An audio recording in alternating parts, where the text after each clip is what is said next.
Marvel readers have been familiar with Venom for decades, but the half-alien anti-hero is only just now making his standalone big-screen debut. From who's playing who, to the comics you need to brush up on, here's everything you need to know before you see Venom. A symbiote story.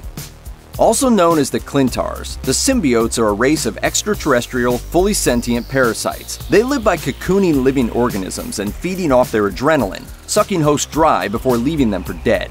The Venom symbiote is unique in its species for desiring long-lasting bonds over quick kills, a trait which makes it an outcast.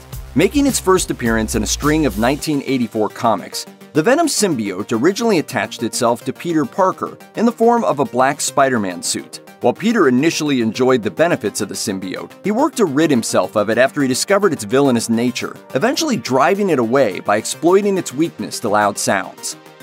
A new host.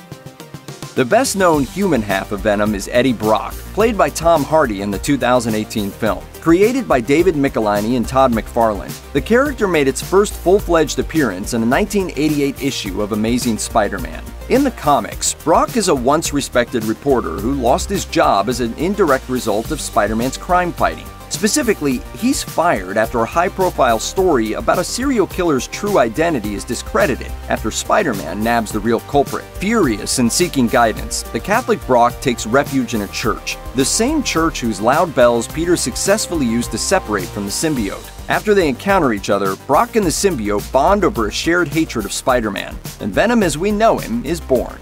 Existing outside of the Marvel Cinematic Universe, the Venom movie significantly tweaks Brock's original story, removing the Peter Parker element and setting the action entirely in Brock's home city of San Francisco. In the movie, Venom bonds with Brock without ever encountering Peter Parker, as you can tell from the lack of white spider markings on the movie Venom suit. Adapting the source. While the Venom movie is an original story, it's based on two distinct Marvel comic arcs. The first, 1993's Lethal Protector, is a 6-issue story that sees Spider-Man and Venom arranging a truce, with the latter agreeing to leave New York for San Francisco. Venom takes up a role as a Bay Area anti-hero, eventually teaming up with Spider-Man again to fend off 5 new villainous symbiotes. The second chunk of source material is 1995's Planet of the Symbiotes, a 5-issue arc which also follows Venom and his allies as they work to stop a worldwide symbiote invasion. Combine the two together, and you get the movie's story of a brutal West Coast superhero protecting San Francisco from his violent fellow aliens. The Life Foundation. In the comics, the shady organization of survivalists called the Life Foundation was formed during the Cold War by people who believed that the world was headed for a nuclear holocaust. To ensure the survival of civilized life on Earth, the Foundation built a massive fallout shelter for survivors, or at least those wealthy enough to buy themselves a space. To protect the shelter and its inhabitants, the Life Foundation kidnapped Venom and used him to create 5 new symbiotes: Agony, Phage, Lasher, Scream, and Riot, all of which get bonded to Life Foundation employees. Reportedly, the big bad in Venom will be the formidable Riot, latching himself primarily onto Riz Ahmed's character, Life Foundation boss Carlton Drake. Dreams of Carnage.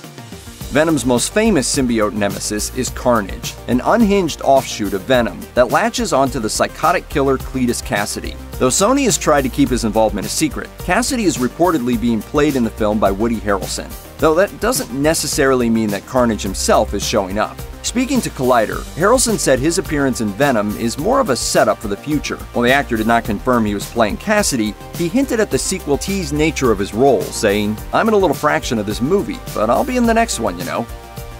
She-Venom. Michelle Williams stars in Venom as Anne Wayne, who in the comics is a hotshot lawyer and Eddie Brock's ex-wife. The movie makes tweaks to their relationship, making her Brock's current girlfriend as opposed to his ex. Much like Cletus Cassidy, Anne is another character with some secret significance. In the comics, Wayne becomes the character She-Venom, gaining the powers of the symbiote after Brock allows the two to bond. Williams has already made it clear that the movie Anne will be no pushover, but will she really transform into She-Venom? Probably not in this one. More likely, she's in the movie as a seed of what could come. If Venom does well enough to warrant its own sequels, you can bet we'll see more famous symbiotes taking turns in the spotlight.